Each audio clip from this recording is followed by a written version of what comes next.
সবাইকে আমার মঙ্গল মন্ত্র অথবা মাই মার্স মান্ত্রা পডকাস্টে স্বাগতম। আজকের পডকাস্ট হচ্ছে বাংলা মঙ্গল মন্ত্র পডকাস্টের শেষ পর্ব এবং এই শেষ পর্বে আজকে যাদেরকে আমি আমন্ত্রণ জানিয়েছি ওরা আমার অত্যন্ত পছন্দের দুইজন বন্ধু, ছোট বন্ধু, বেশি ছোট না, ওরা দুইজন শিক্ষক, আর্কিটেকচার পড়ায়। ওদের নাম হচ্ছে সাইমুম কবির এবং তানজিল শফিক। কেমন আছো সাইমুম আর তানজিল? আমি ভালো আছি, আপনি কেমন আছেন? জি, আসসালামু আলাইকুম। হ্যাঁ, খুব খুশি তোমাদের সাথে অনেকদিন পরে যোগাযোগ হলো। তানজিল, তুমি কোথায়? শেফিল্ড না বাংলাদেশে? আজকেই আসলাম ঢাকায়, সো টাইমিংটা খুব ভালোভাবে মিলে গেল। হ্যাঁ, আমি তো খুব খুশি এবং সবচেয়ে মজার কথা হচ্ছে গিয়ে সাইমুম আর তানজিলের সাথে আমার পরিচয় হয় কোভিডের সময় এবং কোভিডের সময় কিন্তু তার আগে অনেক আগে আমি হঠাৎ করে তোমাদের এই যে কনটেক্সট ওয়েবসাইটটা পেয়েছিলাম। খুঁজে পেলাম এবং দেখলাম যে খুবই একটা ভালো উদ্যোগ। একটা কনটেক্সট বিডি একটা ওয়েবসাইট আছে। ওখানে একটা প্ল্যাটফর্ম, ওখানে ওরা অনেক ধরনের ইন্টারেস্টিং জিনিসপত্র আর্কিটেকচার, আর্ট, লাইফস্টাইল নিয়ে অনেক কিছু লেখে। তো ঐজন্য আমি ওদেরকে একটা ইমেইল করেছিলাম যে, "তোমরা একটা ভালো কাজ করছো, কাজটা চালিয়ে যাও।" তারপরে হঠাৎ করে সাইমুম একদিন আমাকে দাওয়াত দিল একটা অনুষ্ঠানে কথা বলার জন্য কোভিডের সময়। তো তো মানে অনেক বছর ধরে আমাদের ভার্চুয়ালি পরিচয় কিন্তু অবশেষে ২-১ বছর আগে দেখা এবং সবচেয়ে আমি বেশি কৃতজ্ঞ সাইমুমের কাছে যে সাইমুম বাংলাদেশের পর্ব যখন শুরু করি আমি মঙ্গল মন্ত্রের, ও আমাকে সব হেল্প করেছিল লজিস্টিক্যালি। ইভেন আমি যখন স্টুডিও থেকে বাসায় যাব আমার কাছে কোনো টাকা পয়সা নাই। আমি ইংল্যান্ডে থাকি। কার্ড ব্যবহার করি। আমি কোনো টাকা নিয়ে যাইনি। সাইমুম আমার জন্য ট্যাক্সি ভাড়া করে দিয়েছিল বাসায় যাওয়ার জন্য। থ্যাংক ইউ সাইমুম তোমার সমস্ত প্র্যাকটিক্যাল সাপোর্ট এর জন্য। আপনি পডকাস্টের যে আপনি ইনিশিয়েটিভটা নিয়েছিলেন সেটা সত্যিই খুব প্রশংসনীয় ছিল। অনেকদিন ভাবছিলাম, বাট একজন হোস্ট এবং কিভাবে পডকাস্টটা পরিচালনা করা যায় এরকম কাউকে আসলে মাথায় আসছিল না। আপনি যখন শুরু করেন আমার মনে হয়েছে রাইট পারসনের কাছে বলেছে কাজটা, এবং you have proven it right. আজকে প্রায় 2 বছর হলো মঙ্গলবন্ধু পডকাস্টে। অনেক অনেক কংগ্রেচুলেশন মানে আপনার।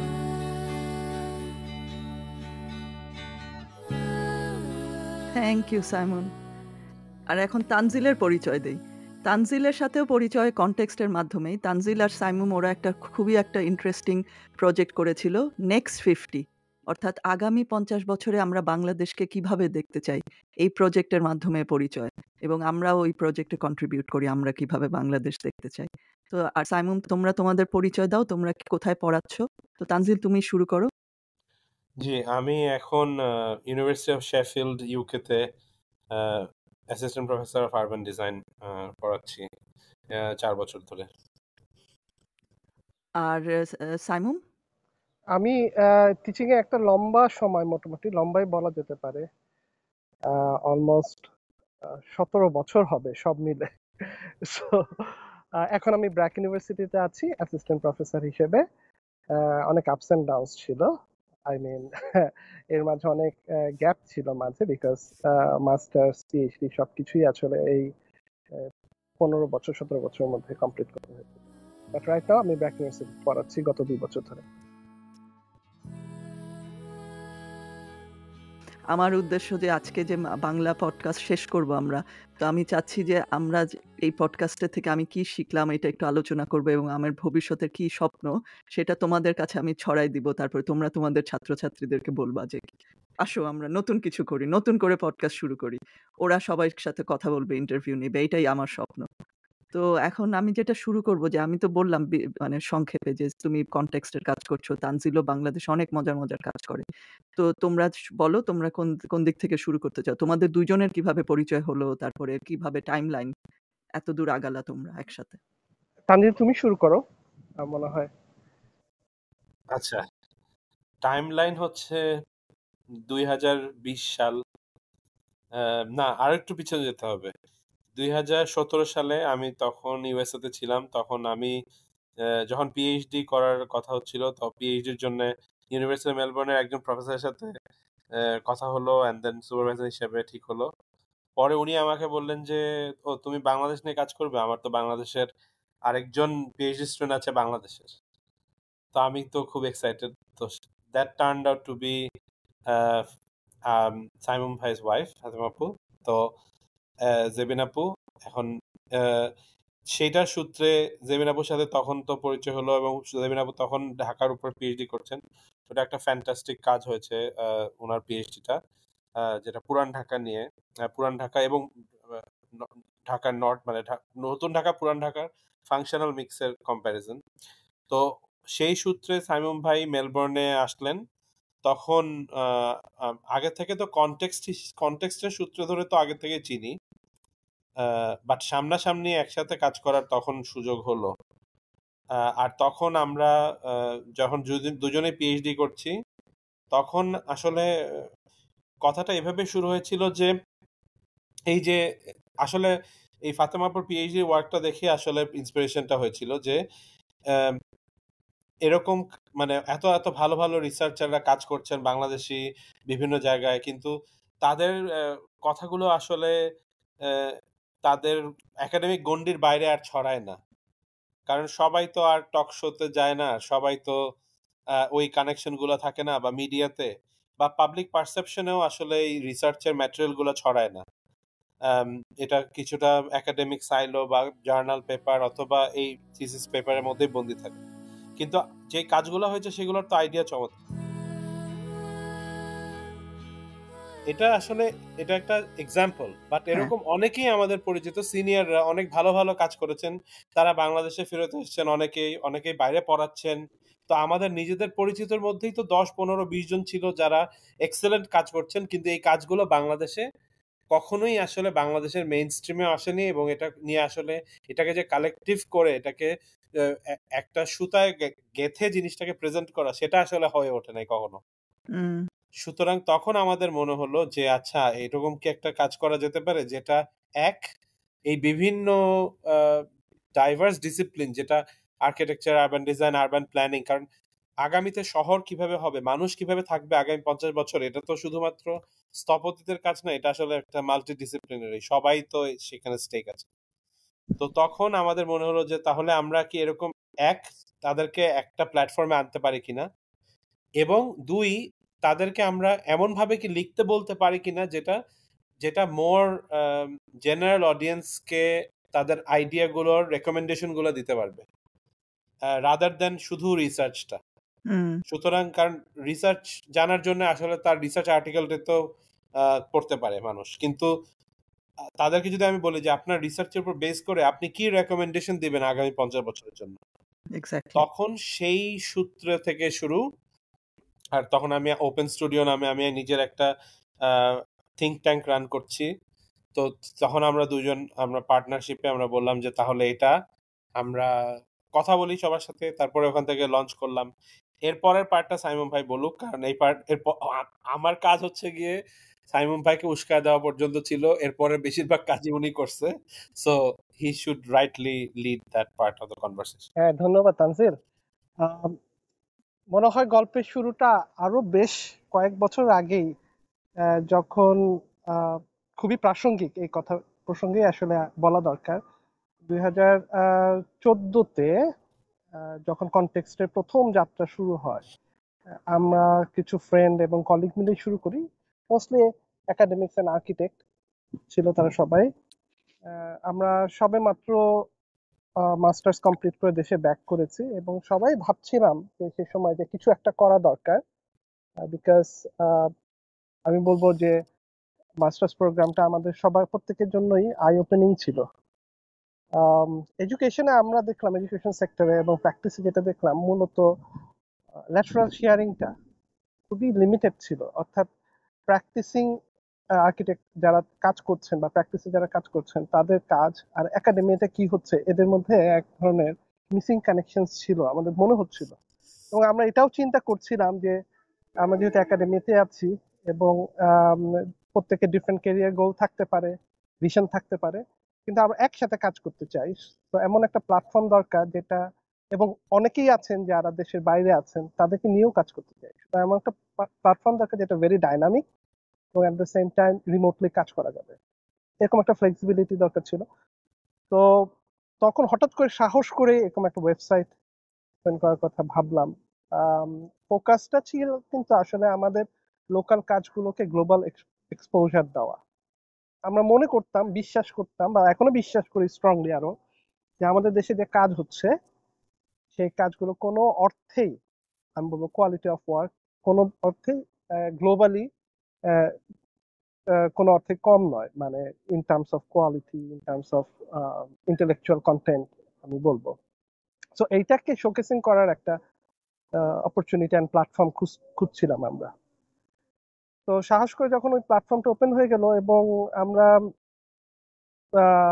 খুব লাকি বলবো ইন সেন্স যে অনেকেই সাড়া দিলেন, এবং স্টুডেন্টরা যখন এবং প্র্যাকটিসিং আর্কিটেক্টরা যখন প্রজেক্ট শেয়ারিং করা শুরু করলেন এবং পাবলিশ করা শুরু করলেন, তখন আমাদের মনে হলো যে একটা বড় দায়িত্ব আমাদের কাঁধে এসে পড়েছে এবং জিনিসটাকে আরো সামনে নিয়ে যাওয়া প্রয়োজন। হ্যাঁ, এটাকে আমরা কোনোভাবেই কিছু এভরিডে ওয়ার্কস এর মধ্যে সীমাবদ্ধ না করে আমরা এইটার আরো পসিবিলিটি গুলো কি করে এক্সপ্লোর করতে পারি। তখন থেকে পাবলিকেশনের আইডিয়াটা আছে, ঠিক আছে আমাদের তো অনেকগুলো স্টুডেন্ট প্রজেক্ট এসেছে, তো আমরা এটার সাথে রেলিভেন্ট প্রজেক্ট গুলোকে যেটা কিনা সোসাইটি রিফরমেশনের জন্য কিছুটা আইডিয়া জেনারেটিভ প্রজেক্ট, সেগুলোকে কিভাবে আমরা আরো হোস্ট করতে পারি, হ্যাঁ হাইলাইট করতে পারি। তখন কিন্তু প্রথম পাবলিকেশনটা অ্যাসপাইরেশন এন্ড আইডিয়া, প্রথম পাবলিকেশনটা। এবং ওই প্রজেক্টটা তখন আমি কাজ করছিলাম, তখন তানজিলের সাথে আমার দেখা, এবং I was so lucky because PhD সময়টা, যে সময়টা ব্রেন স্টর্মিং টাইমটা, আপনার আইডিয়া গুলো যেগুলো ভেরি স্ক্যাটার শেয়ার করার প্রয়োজন হয়, তানজিল কাম পেয়েছিলাম। He is a very good listener and good speaker. ওর সাথে যখন কথা বলতাম তখন অনেক কিছু আমার ক্লিয়ার হতো, এবং আমরা বোঝা শুরু করলাম যে দুইজনের দৃষ্টিকোণ, পার্সপেক্টিভ অনেকভাবে অ্যালাইন এবং অনেকভাবেই ডাইভার্স। এইটা আমাকে, আমি সবসময় ডাইভার্স ওপিনিয়নে বিশ্বাস করি, ডাইভার্সিটিতে বিশ্বাস করি। তো এইটা আমাকে ওর সাথে কাজ করার জন্য খুবই আগ্রহী করে তুললো। এবং ও খুবই রেসপন্সিবল একজন মানুষ, very creative as well, very good writer. তো ওর সাথে তখন প্রথম প্রজেক্টটাতে কিন্তু ও কন্ট্রিবিউটিং অথর ছিল। প্রথম প্রজেক্টটার বইটার নাম কি ছিল? অ্যাসপাইরেশনস আইডিয়া। ওটা কিনতে পাওয়া যায়? রাইট, হ্যাঁ অ্যামাজনে আছে এবং আমাদের লোকাল লাইব্রেরিতেও আছে। আচ্ছা। তখন আমি তানজিলকে ইনভাইট করলাম, Tanzil why not you contribute an article. ঠিক আছে, ও তখন এখানে একটা আর্টিকেল কন্ট্রিবিউট করেছিল। এরপর বইটা পাবলিশ হয়ে গেল, এবং ওই পাবলিশ বইটা আমি তানজিলের হাতে দিয়েছিলাম। তো এরপর কনভারসেশনটা আসলে আমরা ওয়াই নট, তানজিলের একটাই ছিল যে ভাইয়া তাহলে আমরা কেন আর একটু বড় করে চিন্তা করতে পারি না, এই কোলাবোরেশনটাকে আর একটু আপস্কেল করতে পারি কিনা। অনেস্টলি স্পিকিং আমি প্রথমে এত কনফিডেন্ট ছিলাম না। আমি তাদেরকে বলেছিলাম, জানি না তাদের মনে আছে কিনা, যে তানজিল তুমি যদি থাকো তাহলে একমাত্র আমি সাহস করতে পারি, আদারওয়াইজ আমি একা এত বড় কাজ করা সম্ভব না। ঠিক আছে, তানজিল অনেক অনেক অনেক অনেক সাপোর্ট দিয়েছে, ফার্স্ট টাইম সাপোর্ট।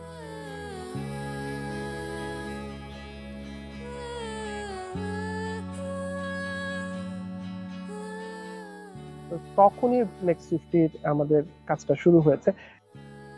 মোট কথা কি, ছোট্ট করে বললে, আমরা কাজটা যখন শুরু করেছি আমরা চিন্তা করি না কাজটা কিভাবে করে নিয়ে যাবো। আমরা খুব অল্প অল্প করে চিন্তা করেছি, অল্প অল্প সময় নিয়ে টাইমলাইন নিয়ে প্ল্যান করেছি। আর্কিটেক্টরা স্বপ্ন দেখতে ভালোবাসে, প্ল্যান করতে গেলে ধরা খায়। না, এই জন্য কোনো হ্যাঁ, করি নাই, বুঝছেন। আমরা শুধু অল্প একটু করে মনে হয়েছে যাচ্ছে রাইট। পরের স্টেজে দেখবো না, তো এইভাবেই আগাইছে। বাট এখন সবার লিসেনারদের জন্য আমার মনে হয় যে একটা নেক্সট 50 বইটার একটা ইন্ট্রোডাকশন দেওয়াটা ইম্পর্টেন্ট। এটা একটা মানে বইটা তো এখন পাবলিশ হয়ে গেছে, তাই না? বইটা পাবলিশ হয়ে গেছে, বইটা কিনতে পারছে অনলাইন থেকে, অ্যামাজন থেকে, এবং আমাদের থেকেও কেনা যাবে। কেউ যদি ওয়েবসাইটটার অ্যাড্রেসটা বলো। কনটেক্সট বিডিতেও আছে, হ্যাঁ কনটেক্সট বিডিতেও লিংক দেওয়া আছে, contextbd.com। আর নেক্সট 50 বাংলাদেশ একটা ওয়েবসাইট আছে, next50bangladesh.com। আচ্ছা, সেখানেও যে বই সম্বন্ধে, বইয়ের কন্টেন্ট সবকিছুই তারা দেখতে পারবে। তো এইখানে বইটার একটা ইন্ট্রোডাকশন এই জন্য দরকার যে বইটা একটু আনইউজুয়াল ইন দ্য সেন্স যে এই বইতে সব মিলায়ে টোটাল 81 জন অথরের কাজ। তো 81 জন অথর সব মিলিয়ে 49টার মতন আর্টিকেল বা এসে বা চ্যাপ্টার বলতে পারেন, চ্যাপ্টার লিখেছে। তো এইটা আসলে যেই কলেবরের কাজ, এই কলাবরের আসলে একটা কালেকটিভ রিটেন পিস, এটা আমি বলবো গ্লোবালিও রেয়ার। কারণ ইউজুয়ালি একাডেমিক বই যেগুলো কালেকটিভ রাইটিং হয় সেগুলো হয়তো 10-12টা চ্যাপ্টার, 15টা, ম্যাক্সিমাম 12 থেকে 14-15টা চ্যাপ্টারের হয়।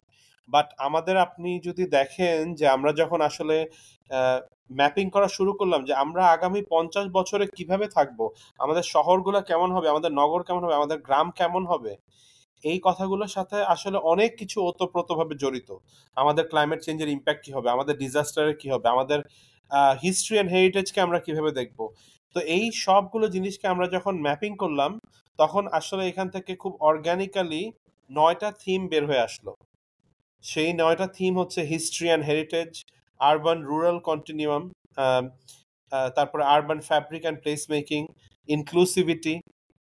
এখন আজকে 2024-এ বৈষম্য বিরোধী আন্দোলনের সময়ে ইনক্লুসিভিটি অথবা যে বৈষম্য করা যাবে না অথবা নগরের কিভাবে বৈষম্য হচ্ছে সেটার বিরুদ্ধে যে কথাগুলো হচ্ছে, এই কথাগুলো কিন্তু আমাদের তখন 2020-এই আমরা এটা চিন্তা করতেছি যে এই ইনক্লুসিভিটি বা সোশ্যাল জাস্টিস অ্যাঙ্গেলটা তখনই আমরা চিন্তা করছিলাম। তারপরে হচ্ছে যে ওয়েল বিইং অ্যান্ড ফিউচার জেনারেশনের জন্য কিভাবে আমাদের শহরে ইনফরম্যালিটি একটা বিশাল চ্যালেঞ্জ, ইনফরম্যালিটি একটা। এরপরে আমাদের ডেভেলপমেন্ট অ্যান্ড ডিজাস্টার প্রিপেয়ারনেস বা ডিজাস্টার রেজিলিয়েন্স, এইটা আরেকটা থিম। তারপরে ল্যান্ডস্কেপ ইকোলজি অ্যান্ড ইনফ্রাস্ট্রাকচার, এটা আরেকটা theme. And last but not the least, যেটা এখন সবাই চ্যাট জিপিটি ইউজ করতেছে, বাট আমরা এটা নিয়ে তখনই চিন্তা করতেছিলাম, which is computation and technology. Computation and technology আমাদেরকে কিভাবে আমরা কিভাবে এটা আমাদের বিল্ট এনভায়রনমেন্ট, আমাদের শহর, আমাদের গ্রাম, আমাদের নগর, আমাদের বিল্ডিং, এখানে কিভাবে ইম্প্যাক্ট করবে। সুতরাং এটা আসলে একটা, এই যে 9টা থিম যে বের হয়ে আসছে, এইভাবে যে আসলে ক্রস কাটিং ভাবে বিল্ট এনভায়রনমেন্টকে নিয়ে চিন্তা করা যায়, এটাও বইটার একটা মেজর কন্ট্রিবিউশন। কারণ এখন সবাই ডিসিপ্লিন, এখন দেখবেন যে আপনি মানে ইউকে গভর্নমেন্টের দেখেন অথবা ইউএসএ দেখেন, সব জায়গাতেই তারা বলবে ইন্টারডিসিপ্লিনারি হও, তারা বলবে হাউ টু ব্রেক ডিসিপ্লিনারি সাইলোস। তো আমাদের এখানে আমরা আসলে সব ডিসিপ্লিনকে এমন ভাবে চিন্তা করেছি যেখানে এখানে আর্কিটেকচারকে প্রাধান্য দেওয়া হয় না, এখানে কাউকে প্রাধান্য দেওয়া হয় নাই, এখানে ইস্যু ভিত্তিক ভাবে জিনিসটাকে সাজানো হয়েছে। সেই ইস্যুতে আমাদের এখানে প্রিডমিনেন্টলি আর্কিটেক্টরা অনেক লেখা লিখেছেন, বাট এখানে আমাদের এখানে চাইল্ড অ্যাক্টিভিস্ট লিখেছেন, আমাদের এখানে ডেভেলপমেন্ট অ্যাক্টিভিস্ট লিখেছেন, এখানে প্ল্যানার লিখেছেন, এখানে ল্যান্ডস্কেপ নিয়ে কাজ করছেন ইকোলজিস্টরা লিখেছেন, এখানে একজন লিখেছেন, উনি হচ্ছে চাইল্ড স্পেশালিস্ট। তো এভাবে আসলে অনেক ঘরানার মানুষজন, এই অনেক ডিসিপ্লিনের, তারা তাদের আগামী 50 বছরে তাদের রেকমেন্ডেশন, তাদের ভিশন, তাদের স্বপ্ন এই 9টা থিমে ওনারা এটা প্রেজেন্ট করেছেন। 9টা থিমে এক একটাতে 5টা থেকে 6টা করে এসে, সব মিলিয়ে প্রায় 50টার মতন এসে। কত দাম বইটার? হ্যাঁ, অ্যামাজনে এটা $110, একটু এক্সপেন্সিভ, বাট ইন্টারন্যাশনাল প্রাইস যেটা, আর লোকালি এটা হচ্ছে $2500। ইউপিএল এ তো সরাসরি পাওয়া যাবে, এছাড়া যে কোনো আউটলেটে এটা বইটা পাওয়া যাবে। আমাদের ওয়েবসাইটের মাধ্যমে আসলেও ওভার দ্য ফোন যদি কেউ অর্ডার প্লেস করে তাহলে সেখান থেকেও হোম ডেলিভারির ব্যবস্থা আছে, ওইটাও সম্ভব। ঠিক আছে, ধন্যবাদ। আর আরেকটা, এখন তো মানে বইটা হলো, বইয়ের পরে তোমরা কি করছো এখন বলো? তোমরা তো থেমে নাই, তোমরা তো চলতেইছে একটার হ্যাঁ পর একটা। আমরা ছোট ছোট করে প্ল্যান গুলো মানে শেয়ার করবো। তার আগে একটা বিষয় না বললেই না, পুরো বইটার ক্ষেত্রে কিন্তু আমাদের যে লক্ষ্যটা ছিল যে নতুন যারা আর্লি ক্যারিয়ার রিসার্চার যারা এবং থিঙ্কার্স যারা আছেন, বা অ্যাটলিস্ট যারা চিন্তা ভাবনা করেন বিল্ট এনভায়রনমেন্ট নিয়ে, তাদের সাথে সাথে এক্সপেরিয়েন্স যারা এই ফিল্ডে, এই দুটো বিষয়কে কি করে এক করা যায়, তাদেরকে কিভাবে ইনভলভ করা যায়। তো আমাদের এডিটর ইন চিফ ফুয়াদ স্যারের কথা না বললেই নয়, ওনার কর্পোরেশন এবং যত থিম এডিটর ছিলেন, আমাদের 9টা থিমের 9জন থিম এডিটর ছিলেন, তাদের cooperation and coordination and support ছাড়া এই বইটা সম্ভব ছিল না। বিকজ এই বইটাতে যারা অথরা যারা পার্টিসিপেট করেছেন, আমাদের যেহেতু এটা স্কলারলি কন্ট্রিবিউশন, সো একাডেমিক রিগোরটা কিভাবে আমরা এনশিওর করব, এইটা কিন্তু আমাদের এস্টাবলিশ করার প্রয়োজন ছিল। সো আমি খুবই গ্রেটফুল আমাদের এডিটর অথরদের কাছে তারা তাদের যে উইজডম এখানে শেয়ার করেছেন বইটা, যেটা আলটিমেটলি আমি মনে করি ফিউচার জেনারেশন জন্য খুবই ইউজফুল। এই মুহূর্তে যে কোনো একটা বুক পাবলিকেশন সবচেয়ে ইন্টারেস্টিং ব্যাপারটা হচ্ছে, যেমন একটা ম্যাকহার্গের একটা বই আছে ডিজাইন উইথ নেচার, যেটা 1960s উনি লিখেছেন, অথচ বইটা সে সময় অ্যাপ্রিসিয়েটেড হয় নাই। লেট 20th সেঞ্চুরিতে এসে, 21st সেঞ্চুরিতে এসে এই বইটা খুবই অ্যাপ্রিসিয়েটেড হচ্ছে। অর্থাৎ একটা বইকে বুঝতে হলে, একটা বই যদি ফরওয়ার্ড থিঙ্কিং ফোরসাইট না থাকে, বইটা বুঝতে হলে এর কিছু সময় লাগে। তো উই আর হোপফুল যে বইটা হয়তো ফিউচার জেনারেশন এটাকে হোল্ড করতে পারবে এবং সেখান থেকে কিছু নিতে পারবে।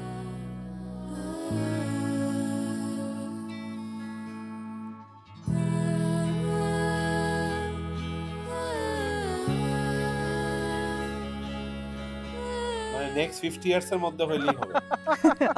আমরা বেঁচে থাকবো না, তোমরা বেঁচে থাকবা। আর আরেকটা যেটা বলছিলা তোমরা, যে ওটা বাংলাও অনুবাদ করছো, করার চিন্তা আছে না? আমাদের মানে যে লক্ষ্যটার যে জায়গাটা, যে হ্যাঁ এই নলেজ গুলোকে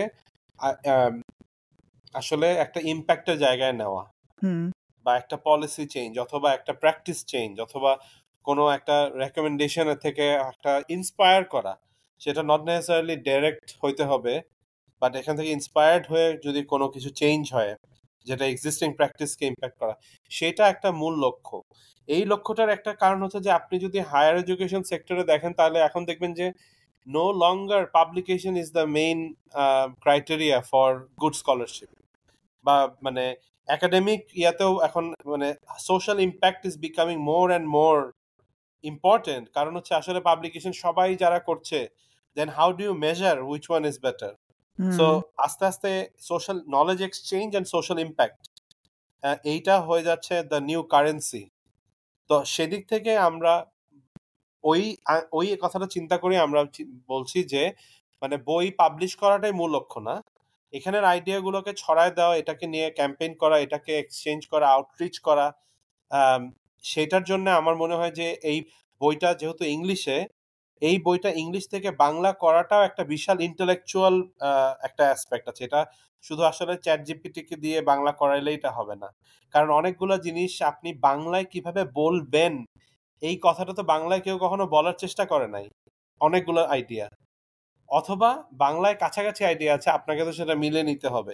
সেইখানে একটা বিশাল ইন্টেলেকচুয়াল কাজ আছে, এবং যেই কাজটা আসলে দরকার এই আইডিয়াগুলোকে ছড়ায় দেওয়ার জন্য ওই কাজটা দরকার। সো এটা আমরা আর কি শুধুমাত্র গদবাঁধা ট্রান্সলেশনের জন্য ট্রান্সলেশন করতে চাই না, আমরা সময় নিয়ে ওইভাবে কাজটা করতে চাই যে এটা আসলে আমাদের নিজের ভাষায় আমাদের বিল্ট এনভায়রনমেন্ট নিয়ে যে প্র্যাকটিসটা করার, সেইটা নিজের ভাষায় আসলে করার জন্য এটা একটা মাইল ফলক হবে। তো সেইভাবে আমরা সেটা চিন্তা করছি। সবকিছুর মধ্যে আরেকটা জিনিস যেটা হচ্ছে যে আসলে এই ধরনের কাজে শুধু আসলে ইন্টেলেকচুয়াল ইনপুট না, এটার এক ধরনের ফাইন্যান্সিয়াল সাপোর্ট, এক ধরনের ব্যাকগ্রাউন্ডের সাপোর্ট, লজিস্টিক সাপোর্ট, আরো অনেকগুলো দিক আছে। তো আমি আশা করব যে এইটা একটা মানে অ্যাটলিস্ট এখানে যারা শুনবেন, অথবা মানে ইন ফিউচার আমরা মানে we want it to be an inclusive platform, যে এটা সাপোর্ট মানে it is not about sponsorship only, এটা আসলে একটা ভিশন শেয়ার করা, যে এই ধরনের একটা কাজকে সাপোর্ট করা এবং এটাকে আগায় নিয়ে যাওয়া, এটা যারা সংযুক্ত হতে পারবেন সবার জন্যই এখানে বেনিফিট। সো সেটা নিয়ে আমরা চিন্তা করছি, এখনো অফকোর্স এটা প্ল্যানিং পর্যায়ে আছে, আর কাজ আমরা আরো করবো ইনশাল্লাহ।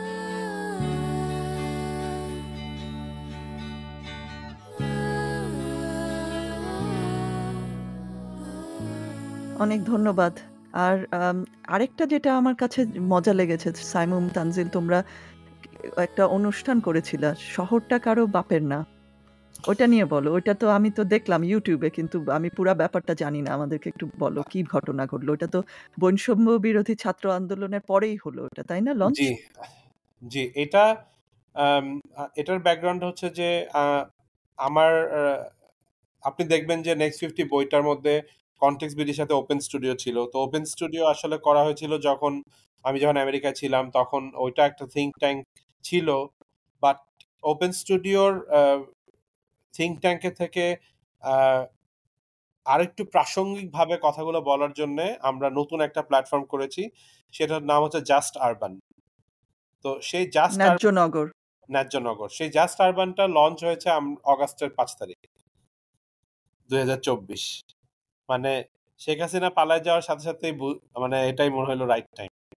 সো বাট সেটা নিয়ে আমাদের আলাপটা অনেকদিন ধরেই হচ্ছিল, যে আমাদের দেশের শহরের জন্য আরো ফোকাসড ভাবে একটা প্ল্যাটফর্ম তৈরি করা দরকার। সো সেই ন্যায্যনগর বা জাস্ট আরবানের থেকে আমাদের তখন প্রথম আমরা ক্যাম্পেইনটা শুরু করলাম, যে যদি, কারণ এটা আমাদের প্রাক্তন ফ্যাসিস্ট উনি বলেছিলেন যে মানে দেশটা ওনার বাপের। সো সেইখান থেকে, সেই কথা সূত্র থেকে যে শহরটা আসলে কারো বাপের না, এটা আমরা বোঝাতে যাচ্ছি যে শহরটা আসলে সবার।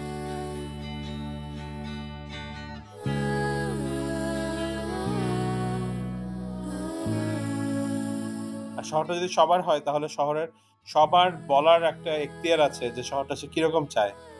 তখন আমরা একটা প্ল্যাটফর্ম ওপেন করলাম এবং ন্যায্যনগরের প্ল্যাটফর্মে এই ক্যাম্পেইনটা করলাম, যেটার মাধ্যমে আমরা মানুষের ওপিনিয়ন গুলো নিলাম।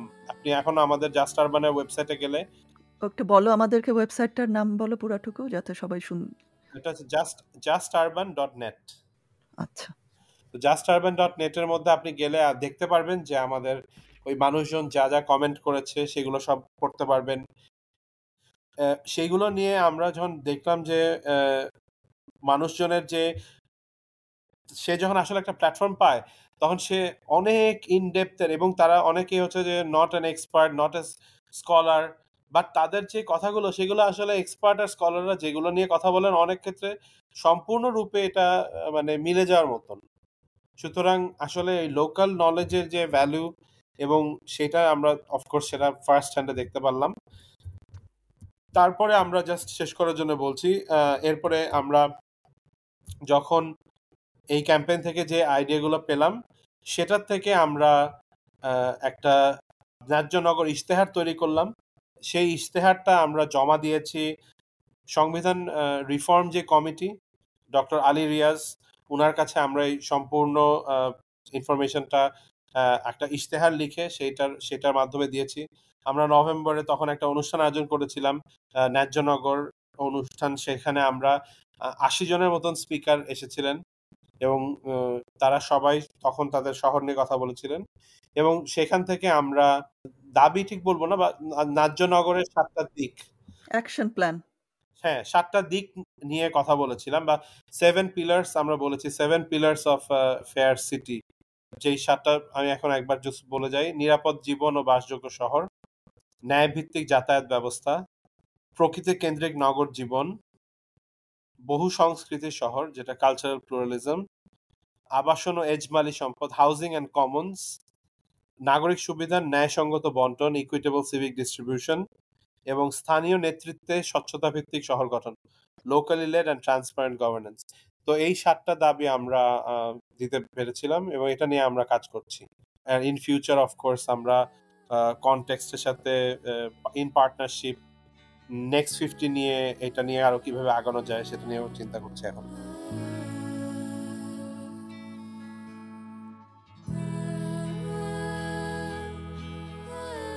খুবই খুবই অনুপ্রাণিত হলাম তোমাদের এই গল্প শুনে। তো মনে হচ্ছে যে আমি তো, আমার এই প্রজেক্টটা তো আমার 50 বাকেট লিস্টের অংশ, মঙ্গল মন্ত্র। তো আমি তো 50টা পডকাস্টে শেষ করব, কিন্তু এখন মনে হচ্ছে যে আমার আরো 50 বছর বেঁচে থাকতে হবে তোমাদের কাজ দেখার জন্য। 102 হয়ে যাবে তখন আমার বয়স। যারা লিসেনার তারা এখন ক্যালকুলেশন করতেছে। হ্যাঁ, তো দোয়া করি আপনি দীর্ঘজীবী হন। না, দীর্ঘজীবী হতে চাই না, সুস্থ থাকতে চাই, যতদিন বেঁচে থাকবো সুস্থভাবে দীর্ঘজীবী হন। তো সাইমুম, তোমরা তো কনটেক্সট ভিডিও তো 10 বছর পূর্তি পালন করলে, তো তোমাদের নেক্সট প্রজেক্ট কি? তোমরা এখন কি করছো? হ্যাঁ, 10 বছর দীর্ঘ সময়, আসলে একটা লম্বা সময়। আর তুমি বললে যে যারা নাকি শুরু করে ভলেন্টিয়াররা, তারপরে তারা তো চলে যায়, আবার নতুন দল আসে, তো ওইটার কিভাবে তুমি চালিয়ে যাচ্ছ? কনটেক্সট ভিডিওর মূল যে ফিলসফিটা ছিল, মূলত এটা চালিকা শক্তিটা হবে inspiration, idea sharing and creativity, not financial resource. আমাদের কাছে মনে হয়েছে যে প্রথমে আমরা ওই ব্যাপারটা থেকে একটু আলাদা হতে চেয়েছিলাম। ইট ওয়াজ চ্যালেঞ্জিং এন্ড স্টিল চ্যালেঞ্জিং। কোন একটা ফাইন্যান্সিয়াল প্ল্যান ছাড়া একটা প্ল্যাটফর্ম কিভাবে 10 বছর রান করতে পারে। সো ফাইন্যান্সিয়াল প্ল্যান না থাকাটাই আমাদের ফাইন্যান্সিয়াল প্ল্যান একটা অংশ। এনিওয়ে, যে বিষয়টাকে বলছিলাম যে কনটেক্সটবিডি একটা বড় ব্যাপার হচ্ছে এখানে যারা কোলাবোরেট করে, কোলাবোরেশনটাকে আমরা মূলত ফোকাস করেছিলাম বিকজ আমরা দেখেছি পার্টিকুলারলি বিল্ট এনভায়রনমেন্ট প্রফেশনাল এবং আর্কিটেকচারে এইটা খুবই টপ ডাউন একটা প্র্যাকটিস আছে আমাদের, না? প্রিন্সিপাল আর্কিটেক্ট থাকবেন এবং তার আন্ডারে অনেক সিনিয়র জুনিয়র আর্কিটেক্ট থাকবেন, প্রজেক্ট আর্কিটেক্ট থাকবেন এবং ইঞ্জিনিয়ার থাকবেন এবং প্রজেক্টটা সেভাবে উনি লিড করবেন। ঠিক আছে, আমাদের কাছে একটা জিনিস শুরু থেকেই যে জিনিসটা নিয়ে আমরা এখনো এক্সপ্লোর করে যাচ্ছি সেটা হচ্ছে ক্রিয়েটিভ প্রসেস। যদি এখানে কোলাবোরেশন সম্ভব কিনা ক্রিয়েটিভ প্রসেসে আদৌ। হ্যাঁ, এটা নিয়ে অনেক ডিবেট থাকতে পারে, ওপিনিয়ন থাকতে পারে যে ক্রিয়েটিভিটি কি সলো থিং নাকি ক্রিয়েটিভিটি অনেক রবীন্দ্রনাথকে একাই ওনার যে কাজ করে গেছেন উনি কি একা দেখেই কাজ করতে পেরেছেন নাকি উনি অনেকজনকে নিয়ে একসাথে কাজ করতে পারতেন। সো এনিওয়ে, তো আমাদের কাছে মনে হচ্ছিল creativity can be a collaborative process as well. ঠিক আছে, এখানেও হয়তো আইডিয়া শেয়ারিং এবং একটা ক্রিয়েটিভ আউটকাম বা আউটপুট আসার ক্ষেত্রে অনেকের কোলাবোরেশন সম্ভব। হ্যাঁ, বিল্ড প্রজেক্ট বা আর্কিটেকচার প্রজেক্টের ক্ষেত্রে আমরা দেখি যে অনেকে মিলে আসলে ফাইনালি একটা প্রজেক্ট তৈরি করেন। তো আমাদের এটাকে আরেকটু বড় স্কেলে নিয়ে যাওয়ার ইচ্ছা ছিল, শুধুমাত্র আর্কিটেকচার বা বিল্ড এনভায়রনমেন্টে না থেকে কি করে ক্রিয়েটিভ ফিল্ডের যতগুলো শাখা প্রশাখা আছে সেখানে আমরা কিভাবে কাজ করতে পারি, এইটা একটা প্রথম কাজ ছিল। সো আমরা প্রথম থেকে খুবই ওপেন ছিলাম, বাট এখন পর্যন্ত মূলত the platform is dominated by architects and architecture graduates and architecture students, but still we are very open যে এখানে যে কোনো ক্রিয়েটিভ ফিল্ডে যে কেউ আসলে এখানে কোলাবোরেট করতে পারে এবং কন্ট্রিবিউট করতে পারে, নাম্বার ওয়ান। তো যেহেতু কন্ট্রিবিউশন প্রসেসটা আপনার ভেরি উইলিংফুল কন্ট্রিবিউশন ছিল, তো এখানে কখনো কারো ব্যাপারে কোনো একটা দায়িত্ব সে কেউ কেউ যদি উইলিংলি কেউ দায়িত্ব নিত বা কাজ করতো সেই তাকে আগ্রহ দেওয়া এবং তার লজিস্টিক সাপোর্টটা তাকে পৌঁছে দেওয়া এবং আইডিয়াতে শেয়ার করা, এইটাই ছিল মূল উদ্দেশ্য। যেহেতু ক্রিয়েটিভ প্রসেস সবসময় একইভাবে চলে না, আমাদের উদ্দেশ্য ছিল অনেক ডাইভার্স মাইন্ডকে একসাথে নিয়ে কাজ করা যায় কিভাবে যাতে একটা কন্টিনিউটি থাকে। তো সেই অর্থে আমাদের রোটেশনাল কন্ট্রিবিউশনটা খুবই ইম্পর্টেন্ট ছিল বিকজ কেরিয়ার পাতে এক একজন এক এক স্টেজের মধ্যে যায়, যখন তারা কনটেক্সটের সাথে কোলাবোরেট করবে তাদের সুইটেবল টাইমে এবং সুইটেবল পজিশনে, সেই ফ্লেক্সিবিলিটিটা তাদেরকে দেওয়া ক্রিয়েটিভ প্রসেসে, যেটা খুবই ইম্পর্টেন্ট। অ্যান্ড মোস্ট ইম্পর্টেন্টলি আমার মনে হয় যে ওনারশিপটাকে এনশিওর করা, হ্যাঁ, অর্থাৎ যার কাজ তাকে রাইট ক্রেডিটটা পৌঁছে দেওয়া, এইটা খুবই ইম্পর্টেন্ট একটা বিষয় ছিল। গত 10 বছরে আমরা এই প্রসেসটাকে, যেটা আমরা বিশ্বাস করতে চাই, হ্যাঁ, এই জিনিসটাকে আমরা টেস্ট করে দেখেছি যে এটা কিভাবে কাজ করে। সো আমাদের কাছে মনে হয়েছে অনেক আন্ডারস্ট্যান্ডিং এন্ড লার্নিং ছিল যে সেখান থেকে আরো এটাকে ইমপ্রুভ করা যায় কিভাবে, কোলাবোরেশনটাকে আরো এটা গ্লোবাল আউটরিচটা কিভাবে বাড়ানো যায় সেগুলো নিয়ে কাজ করার আছে ভবিষ্যতে। মোট কথা কোলাবোরেশনটাকে আরো ইম্প্যাক্টফুল, সোশ্যালি ইম্প্যাক্টফুল করা যায় কিভাবে, সেখানে আমাদের কাজ করার একটা ইচ্ছা অবশ্যই রয়েছে। বর্তমানে কতজন ভলেন্টিয়ার কাজ করছে তোমার কনটেক্সটবিডি প্ল্যাটফর্মে? এখন সব মিলে আমরা 30+, আমরা সবাই মিলে 30+ আছি।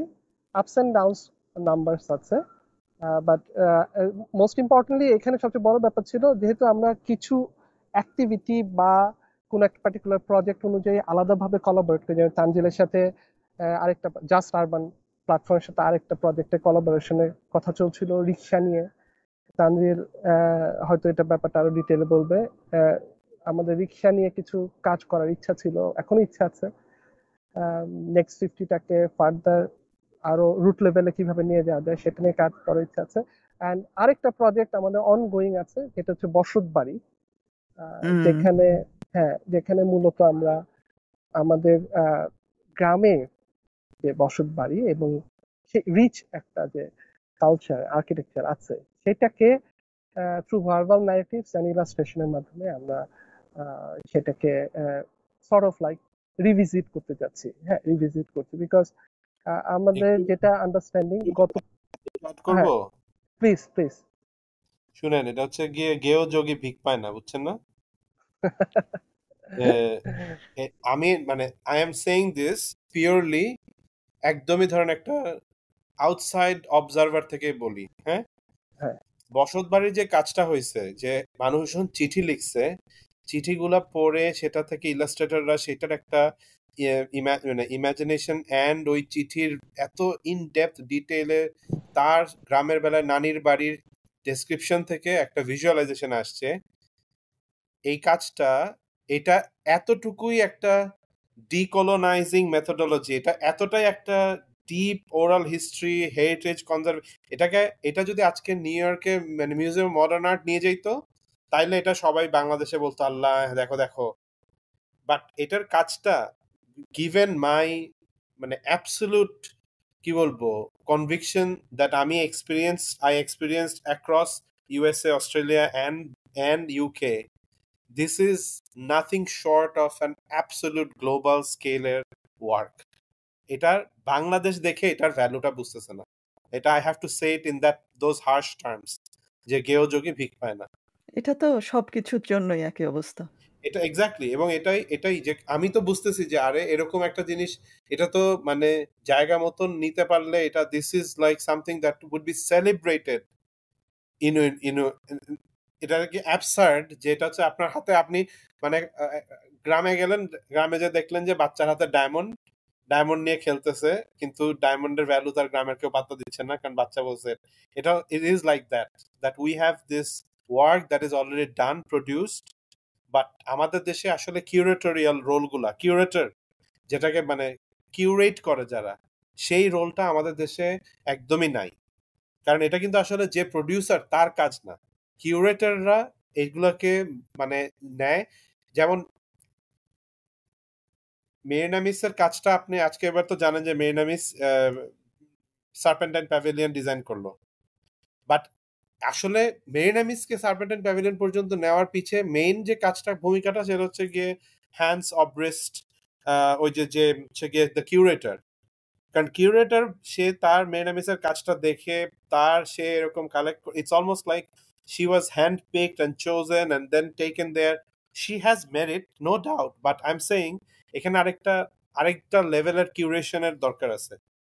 The sad bit is this is usually done heavily by the government usually.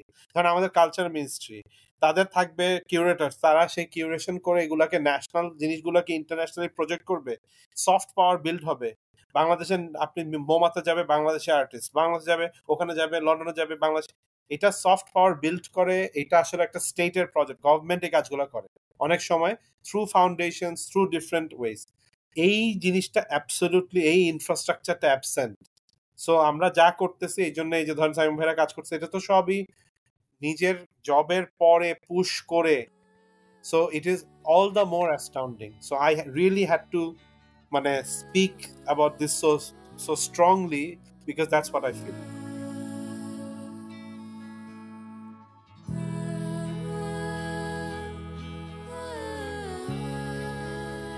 খুবই ভালো লাগলো। সাইমুম, জানো তুমি এইটা বলাতে না খুবই সুন্দর সেগওয়ে হলো যে নেক্সট 50 পরে আমাদের কি হচ্ছে। এবং আমিও এই প্রজেক্ট আমার মঙ্গল মন্ত্র পডকাস্টটা শেষ করছি এই উদ্দেশ্যেই। কারণ আমি যেটা নেক্সট প্রজেক্ট চিন্তা করেছি, তোমার সাথে গল্প করেছিলাম যে বসত বাড়ি, হ্যাঁ? আমি যে বাসাটায় থাকি ধানমন্ডিতে, ওইটা কিন্তু পুরো একদম গ্রামের বাসার মতো। অনেক গাছপালা। আমি যখন ছোটবেলায় বড় হয়েছি আমার নানা বাগান করত। তো ওই মেমোরিগুলি, ওটা এখনো অ্যাপার্টমেন্ট হয় নাই। ওই মেমোরিগুলি আমি ক্যাপচার করছি। তো ওইটার একটা এক্সিবিশন হবে, ওইটা নিয়ে কাজ হচ্ছে এবং ওটার ফটোগ্রাফি এবং ফিল্মও তৈরি করা হচ্ছে। তো ওইটা আমার নেক্সট প্রজেক্ট দেখে আমি এখন এই পডকাস্ট শেষ করব। এবং তোমাকে আমি বলেছিলাম যে, "ভাই এটা তো গ্রামের বাড়ি না। এখন এইটা কি আমি লিখবো?" তুমি বলতেছিলে, "লেখেন আপা, তারপর দেখা যাবে।" তো অলরেডি আমি একটা লিখেছি আমাদের এই ফিল্ম তৈরি করার উদ্দেশ্য নিয়ে। তো ইনশাআল্লাহ আমাদের সবাই শ্রোতারা ডোন্ট বি ডিসঅ্যাপয়েন্টেড যে পডকাস্ট শেষ হয়ে যাচ্ছে। আরো নতুন, নতুন মজার প্রজেক্ট আসবে। এবং ওখান থেকে আমরা অনেক কিছু সেলিব্রেট করব। আমাদের ডায়মন্ড সেলিব্রেট করব। এখনো আমাদের যেসব অনেক কিছু পড়ে আছে। অনেক কিছু সুন্দর, সুন্দর পরিবেশের মধ্যে অনেক কিছু পাওয়া যায়। ঢাকার এত মানে পলিউশন এর মধ্যেও সেই জিনিসটাই সেলিব্রেট করার ইচ্ছা। Before it gets destroyed by the developer business. তোমাদের আর কোনো কথা আছে? কিভাবে শেষ করতে চাও তোমাদের মঙ্গল মন্ত্র কি এবার বলো? তানজিলের তো মঙ্গল মন্ত্র হচ্ছে গেও জবি ভিক পায় না। না, রুমানা আপা আপনাকে অনেক অনেক ধন্যবাদ। সত্যিকার অর্থে পাবলিক প্ল্যাটফর্মে আমি এর আগে কখনোই স্পিক আউট করি নাই। This is against my nature আইডিয়াগুলোকে, এবং অনেক কোলাবোরেটর কন্ট্রিবিউটর আছে যাদের সাথে আমার কখনোই ইন পার্সন দেখা হয় নাই, হোয়াটসঅ্যাপ, ইমেইল, তারা সবাই যাদের সাথে কনভারসেশন হয়েছে, রিমোটলি কনভারসেশন হয়েছে, কিন্তু তাদের সাথে কানেকশনসটা অনেক ডিপ। আপনার সাথে সেরকম একটা কানেকশনস আমার রয়েছে, যদি আপনার সাথে আমার ইন পার্সন দেখার একটা সুযোগ রয়েছে। So I am very grateful to all my colleagues, collaborators, contributors যাদের সাথে কাজ করছি। আমি নিজে অনেক কিছু শিখছি, ইন্সপায়ার্ড হচ্ছি তাদের এনার্জি থেকে, আমি নিজেও এনার্জাইজড হচ্ছি, এবং নতুন নতুন আইডিয়াকে এক্সপ্লোর করার সুযোগ পাচ্ছি। তানজিলকেও ধন্যবাদ এই কনভারসেশনে যুক্ত হওয়ার জন্য।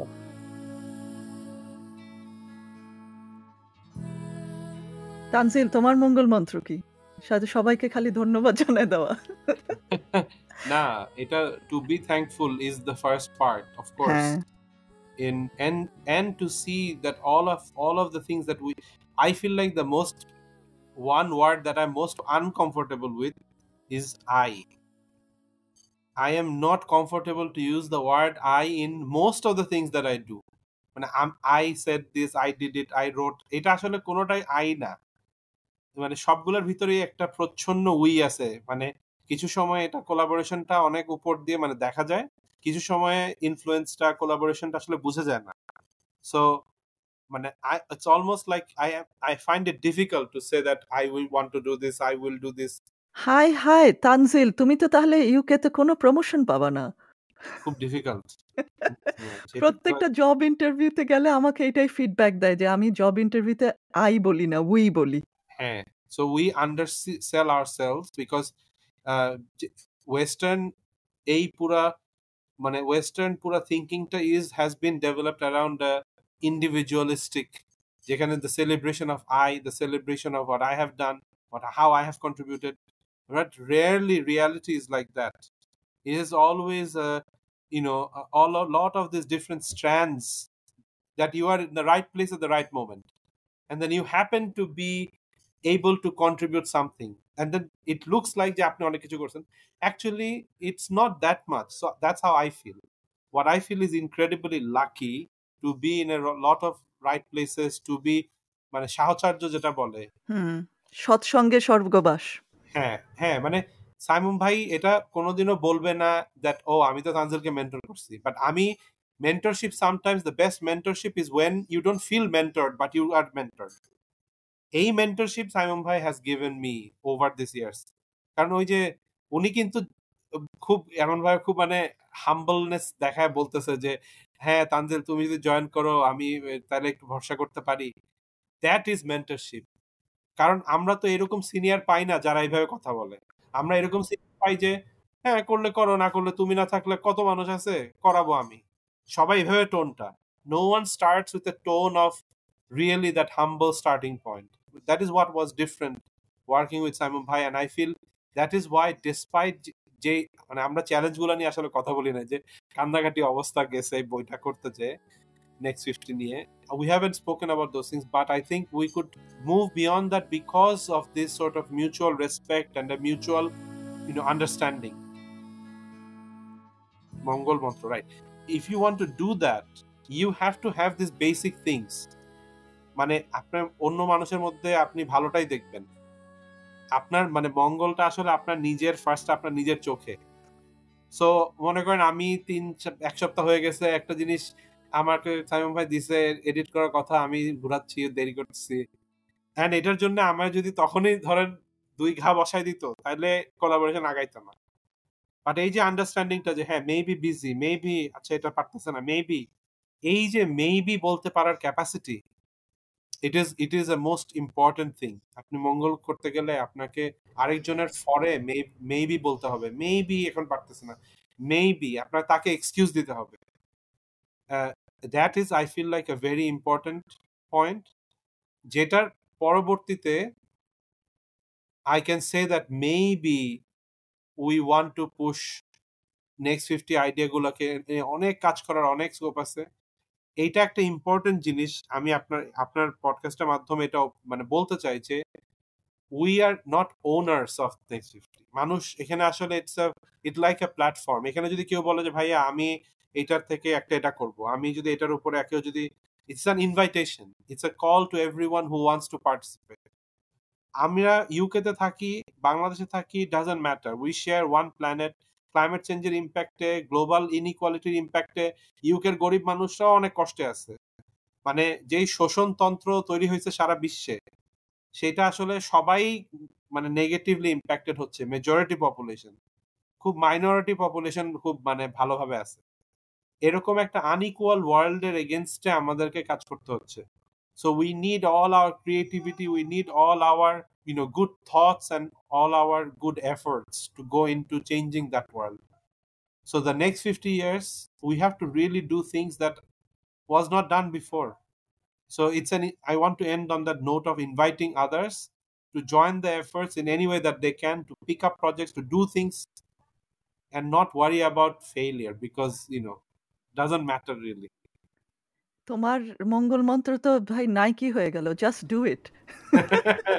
নাইকি, হ্যাঁ হইতে পারে, just try it, let's try it, maybe. আমার সবচেয়ে যেটা ভালো লাগছে যে তুমি বললা না যে আমরা যে যেখানেই থাকি হোলিস্টিক্যালি চিন্তা করতে হবে, এবং আরেকটা যেটা ভালো কি টেক অ্যাওয়ে তোমাদের সাথে গল্প করে, যে আমাদের যে শক্তি আছে, আমাদের যে ট্যালেন্ট, এই যে এত ভালো ভালো কাজ করছো, ইট ইজ গ্লোবাল লেভেল, এবং we should be proud of our achievements and we should be bragging about it.